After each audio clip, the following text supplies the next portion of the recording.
Halo, shalom, selamat pagi. Kembali saya Lina Wijaya akan coba tanggapi ya satu komentar dari penonton netizen untuk VT saya. Siapa Cut? Dari Cut Marlena lagi. Oke, Mbak Lina mau tanya, kalau Tuhan mau menyelamatkan manusia, Tuhan akan mengubah diri jadi manusia. Terus kalau Tuhan mau menyelamatkan binatang, apa Tuhan titik. Teman-teman ingat ya, saya dulu pernah Islam, dan waktu saya Islam, perempuan itu dikatakan otaknya separuh.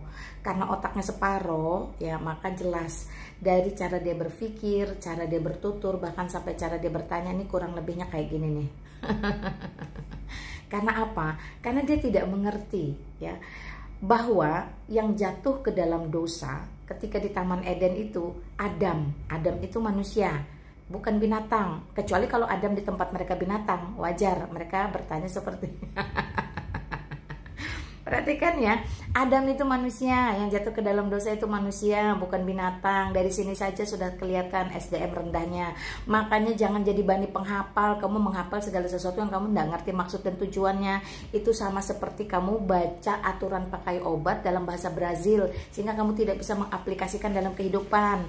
Makanya segera hijrah keluar dari kegelapan supaya tidak diperkatakan otakmu itu separuh. Karena di dalam Kejadian pasal 1 ayat 26 jelas Allah menciptakan manusia, laki-laki dan perempuan, itu menurut rupa dan gambarnya Allah. Jadi ada keberhargaan, ada human value yang sangat tinggi di situ. Nah, bukan diciptakan dari air mani yang hina sehingga wanita itu otaknya separuh seperti kamu. Jangan, segera kamu hijrah keluar dari Allah yang menghina manusia, yang katanya notabene itu adalah ciptanya sendiri. Keluar. Ya, ini salah satu yang mendorong saya keluar dari sana, teman-temannya, supaya saya tidak dikatakan otak separuh, dan supaya saya memiliki keberhargaan yang tinggi, yang sama, yang setara dengan laki-laki. Karena baik laki-laki atau perempuan itu sama-sama manusia, tidak ada binatang di situ. Ngerti kamu sampai sini ya? Oke.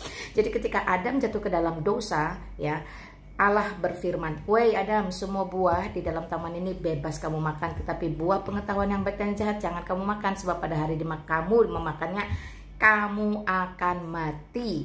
Nah, kata-kata mati diberikan kepada Adam yang memberontak kala itu. Mati secara jasmani, buktinya bayi di dalam rahim, bayi yang baru lahir pun bisa mengalami kematian. Itu kematian akibat kutukan dosa Adam. Ya, dan kematian secara rohani yang tidak bisa diselesaikan oleh manusia manapun, oleh pendiri agama manapun, oleh ritual seperti apapun, oleh hafalan-rapalan jenis manapun, tidak bisa. Kematian rohani, kematian jiwa, kematian yang bersifat kekal hanya bisa diselesaikan oleh Allah itu sendiri ketika ia mengutuk Adam. Hanya Allah yang mampu menganulir seluruh kutukan dia, bukan manusia. Mana bisa kita menghapusnya? Siapa kita bisa berdaulat lebih daripada Allah sehingga bisa menghapus dosa kita, bisa menyelesaikan perkara dosa kita? Perhatikan ya. Karena itulah Allah mengutus firman-Nya, kalamnya di dalam Yohanes pasal 1 ayat 1 untuk boleh nuzul ke dunia menjadi manusia, supaya manusia memiliki cara untuk bisa berdamai dengan Allah, untuk bisa didamaikan di hadapan Allah, dan tidak mengalami kematian jiwa kekal rohani selama-lamanya. Perkara dosa, perkara serius ini hanya Allah yang bisa menyelesaikan, bukan manusia berdosa, apalagi manusia yang baru keluar dari gua Hira. Ngapain? Gak bakal bisa. Faktanya apa? Faktanya dia juga terkurung dikubur di dalam tanah, tidak bisa kemana-mana. Come on, wake up, sadar ya. Bertobatlah, mengapa harus binasa? Carilah Tuhan selama ia berkenan untuk ditemui.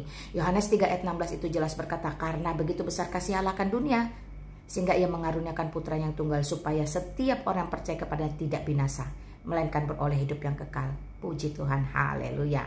Jadi jelas ya, setan yang memberontak, malaikat yang memberontak, yang diciptakan dalam dunia kekekalan tidak memiliki kesempatan untuk bertobat. Maka itu neraka dibuat untuk setan, bukan untuk manusia. Ngapain kamu jadi manusia setiap hari berdoa setengah mati, jungkir balik, ujung-ujungnya Maryam 71 mengatakan kalian masuk neraka. Ngapain melakukan hal yang sia-sia seumur hidup? Oke ya, sampai sini paham? Malaikat yang adalah dunia roh, setan yang adalah dunia roh, ketika memberontak tidak memiliki kesempatan untuk bertobat. Flora dan fauna tidak ada urusannya dengan dosa, sehingga Allah tidak perlu turun untuk perkara flora dan fauna. Manusia yang diciptakan sejak semula menurut rupa dan gambar Allah, manusia yang diciptakan sejak semula bukan untuk binasa, inilah yang membuat Allah merasa wajib, perlu, harus menunjukkan kuasanya, eksistensinya, kasihnya, keadilannya, kemurahannya, kebaikannya, kebenarannya, sampai harus mengutus putra yang tunggal untuk boleh datang ke dunia, bagi kamu, bagi nenek moyangmu, bagi seluruh umat manusia di muka bumi, sejak kekekalan sampai kekekalan. Wow, haleluya, puji Tuhan. Karena itu Yohanes 10 ayat 28, tanpa tedeng aling-aling Yesus Kristus dengan penuh kuasa berkata, aku memberikan hidup yang kekal, supaya mereka tidak binasa, dan tidak ada satupun yang bisa merebut dari tanganku. Ya, puji Tuhan, haleluya teman-teman. Sekali lagi ya, indah bukan menjadi milik Kristus, daripada harus diklaim otak separoh. Sehingga cara tanyanya aja kayak gini, ayo bertobat yuk sekarang, yuk bisa yuk, bisa yuk, bisa yuk. Haleluya, puji Tuhan. Oke ya, thank you ya Marlena. Semoga kamu sering nonton live saya, sehingga kamu boleh belajar dan kamu lihat kesaksian-kesaksian saya sejak 2000 memilih Yesus Kristus sebagai satu-satunya Allah, satu-satunya Tuhan, satu-satunya juru selamat. Tidak ada yang lain. Karena ketika kamu sibuk minta ditunjukkan jalan yang lurus dan benar, maka Yesus Kristus dengan tegas jelas berkata, akulah jalan dan kebenaran dan hidup. Tidak ada satupun bisa sampai kepada Bapa jika tidak melalui aku.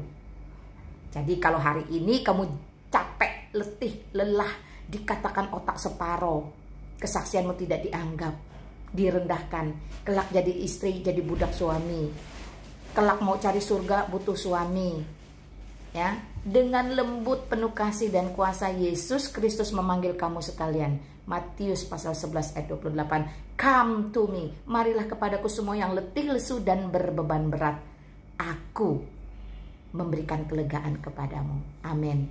Oke ya, salam santun buat kita semua. Tuhan Yesus memberkatimu, mengasihimu, mengampunimu dan menolongmu, dan Roh Kudus akan berbelas kasihan juga atas hidupmu. Amin. Thank you teman-teman. Shalom bagi kita semua. Assalamualaikum.